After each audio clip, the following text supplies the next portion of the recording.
my question. We're gonna open up for questions. So my next question is, I was reading a story about a lady in Los Angeles. Her name is Constance Rice, and she runs a nonprofit. But the nonprofit developed out of her work with police officers. She questioned 900 white police officers, and she was trying to get to the bottom of why is it that every time young black men, young African American men encounter, you 21 times more likely to end up dead, right? And so she wanted to get to the bottom of it, and she was narrating some of the stories, and she was saying, like, some of these officers, they're not necessarily racist, but they have an intense fear of black men.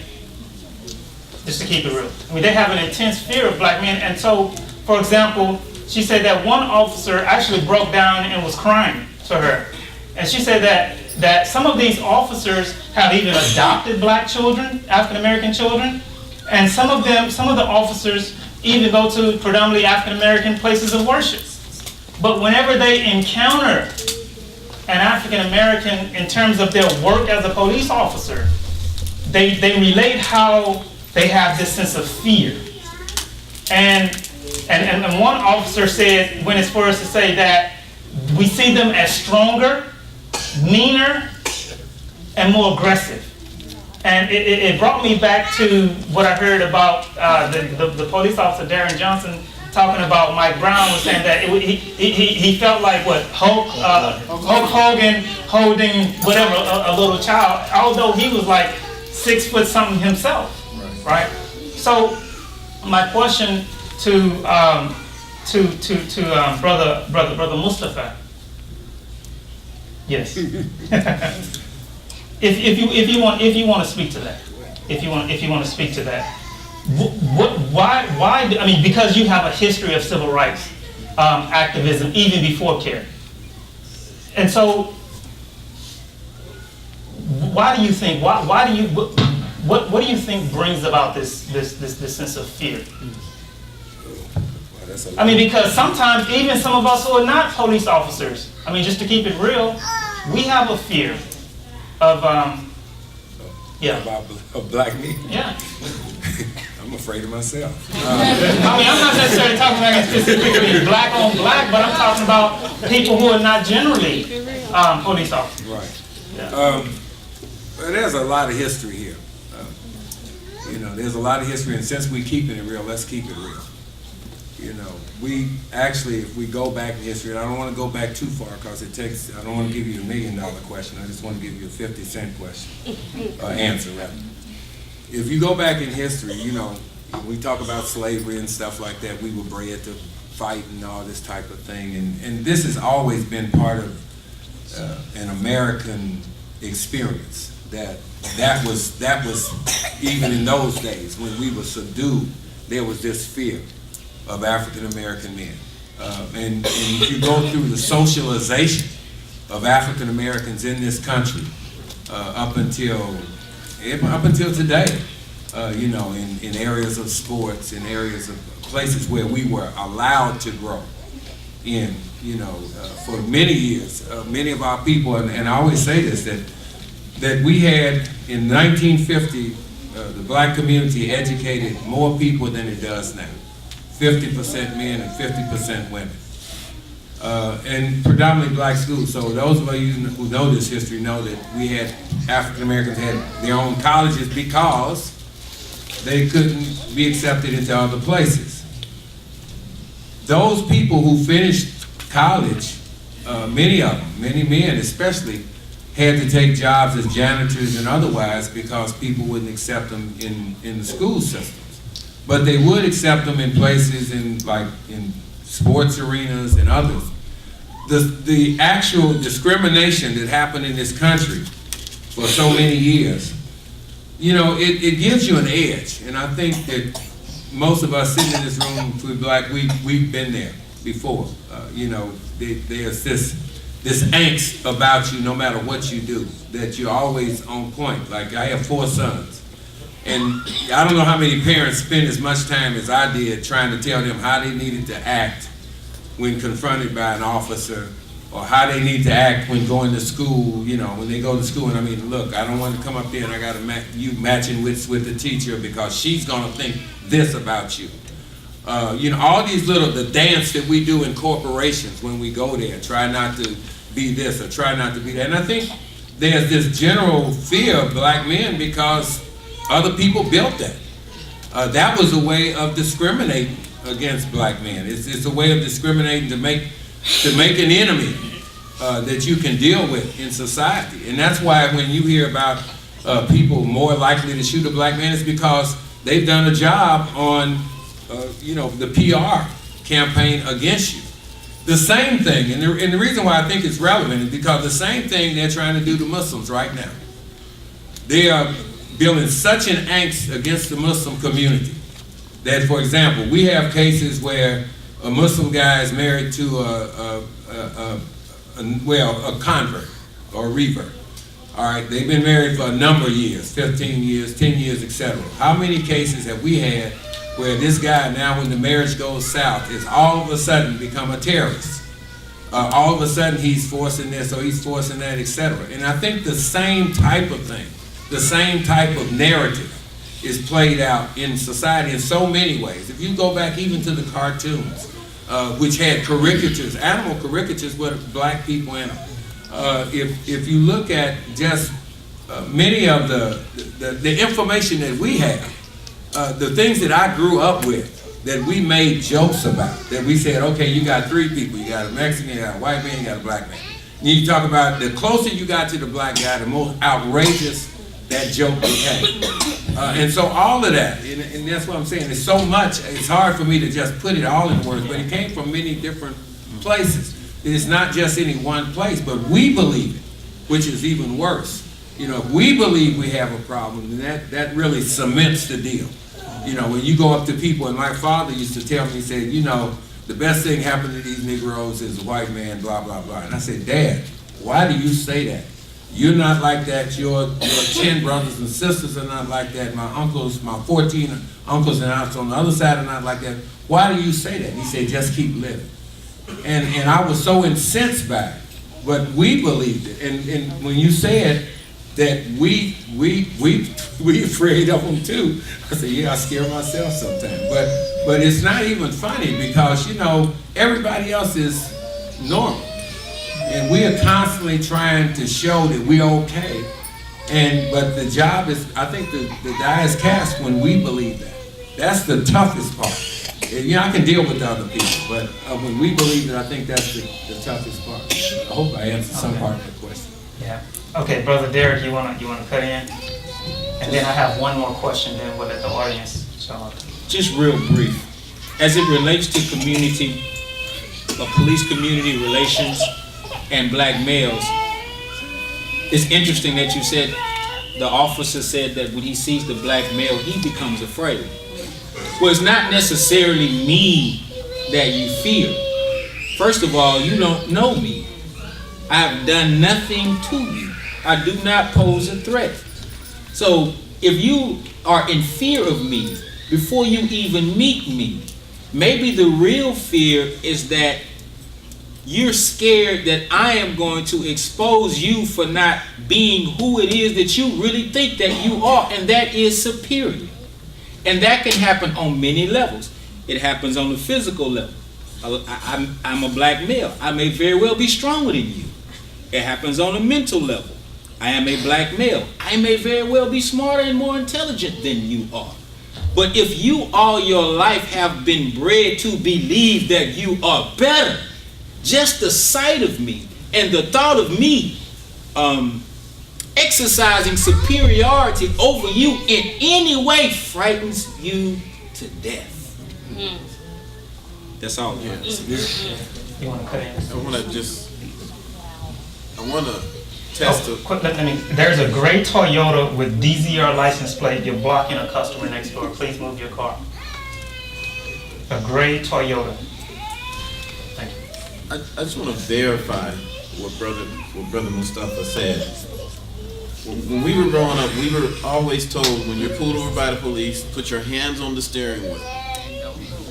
Still told that. Right? I still do it. Listen. And when the police comes to my window, based on the way my parents raised me, I say, Mr. Officer, my insurance is in the glove box. Is it okay if I reach over and get it out the glove box? To keep these, you have to channel your inner Carlton. You do. I work in my clinical profession. It's only 3% African American, period. Right? So listen, you can't be stubborn sometimes. Sometimes you have to understand your environment and adapt your behavior, okay, so that you can survive in that environment. In time, we'll change that. In time, that will change. And I also think that it's interesting that when 40 years ago, young black men in ties, in suits and bow ties, were looked at as the protectors of the neighborhood, 40 years later, young black males in baggy pants and hoods are perceived to be the terrors of the neighborhood. Alone from this conversation, this broader conversation we're having, there has to be a very serious conversation about bringing back that dignity that was associated with being a young black male, being perceived as a protector of the community, the one that would help the senior citizen across the street, would pack her groceries, right? Would come to your door selling you good, nutritious food, right? As compared to being perceived as public enemy number one or persona non grata. Now, we obviously we can't do it in such a small discussion like this, but that's a bigger discussion that's definitely we need to have. Definitely, and of course the purpose of when we have these bi-monthly conversations, we're having these bi-monthly conversations where we deal with all types of issues, concerns that's relevant. And so definitely we won't be able to solve this issue, but we just want to unpack some things. My final question is to Imam Wazir. One of the things that I see, especially with the millennials of all different races, right, within Islam, but also outside of Islam, I am so happy and elated when I look at the promise that comes.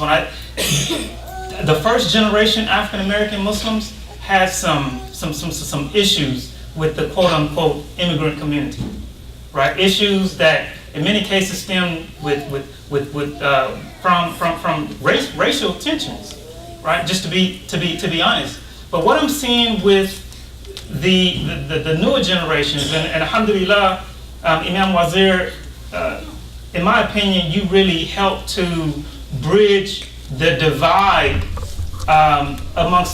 between the African American Muslim community and our Desi brothers and sisters, our Otter brothers and sisters, and brothers and sisters of maybe of another nationality. You really helped to bridge that divide.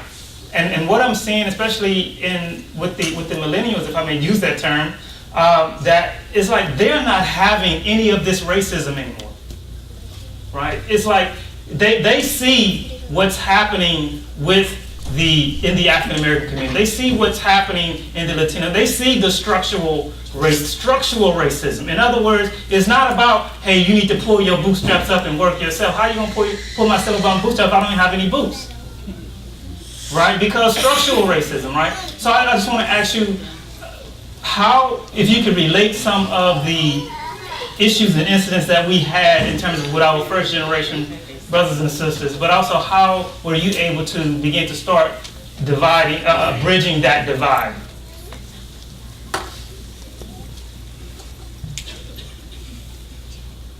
When you make an academic argument, one of the most important things to making an academic argument, to demonstrate intellectual honesty, is when you point out the weaknesses in your argument. If you go pull up any journal article that's written on any issue for the academic environment, I present an argument to you, then I acknowledge the weaknesses in my own argument. That's how change begins. One of the classes that changed my life was social psychology.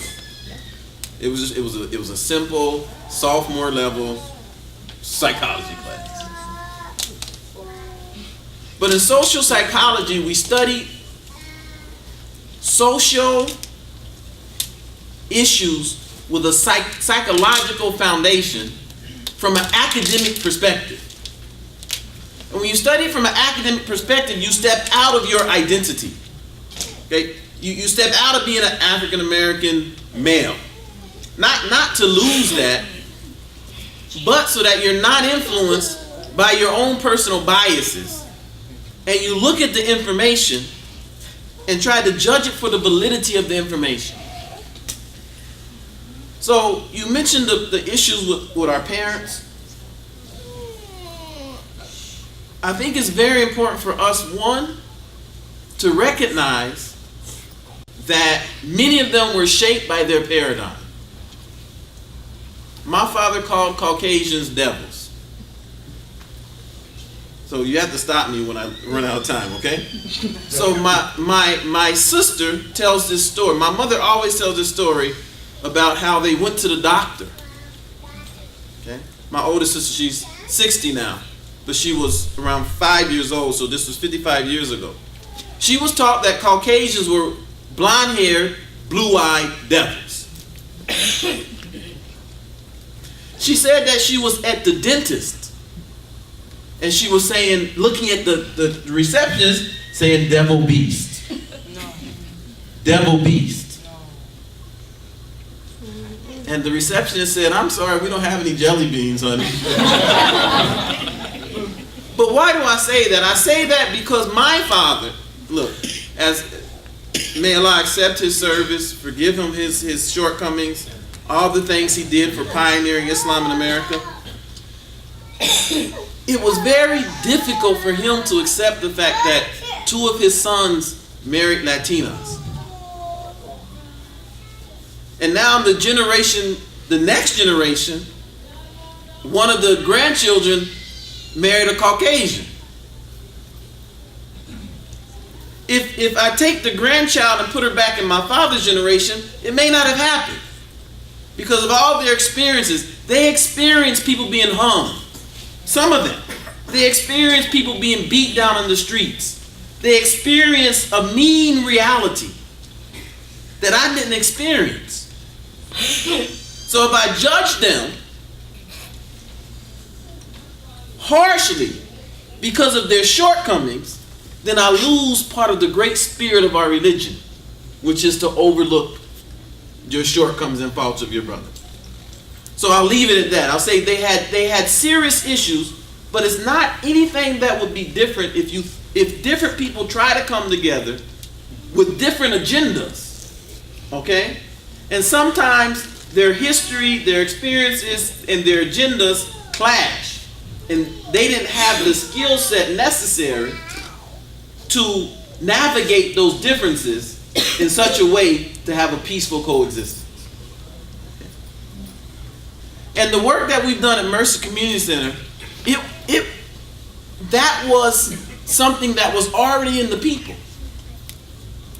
Mercy Community Center already existed in the people walking around who wanted an environment where they would come without being judged, who wanted an environment where they would come where there was no overriding racial or ethnic agenda, who wanted an environment where they wouldn't be criticized or harassed because they had differences of religion practice, the way they prayed and other things like that. So the success of Mercy Community Center doesn't really have a whole lot to do with those who founded it. Allah was just using it. It has to do with what was already in the hearts of the people, what they wanted. And Allah just allowed the space to be created so that they could express what was naturally in them. And part of how that got in them is we grew up together. Listen, me and Omar Sammy, look, we would go to the basketball court and play, shoot basketball together. After that, I would go over to their house, we would have samosas and biryani. They come over to my house, we have red beans and rice. Right? And so this interaction from a young age, two of my closest friends growing up was Ruben Balderrama and Renee Balderrama, both Latinos. And then when I got to high school, my best friend was Joseph Merchant, Caucasian, right? And then I had Charles Kelly and Michael Wright, African American. So this is just how we grew up. So I think the millennials growing up in an environment in which you have organic, natural, non-forced engagement and relationships has created the environment that we are enjoying even right here. And I think as time goes along, a lot of the issues you see in these messages are going to dissipate because they cannot continue to exist the way they are because the people who are populating them will change them in time.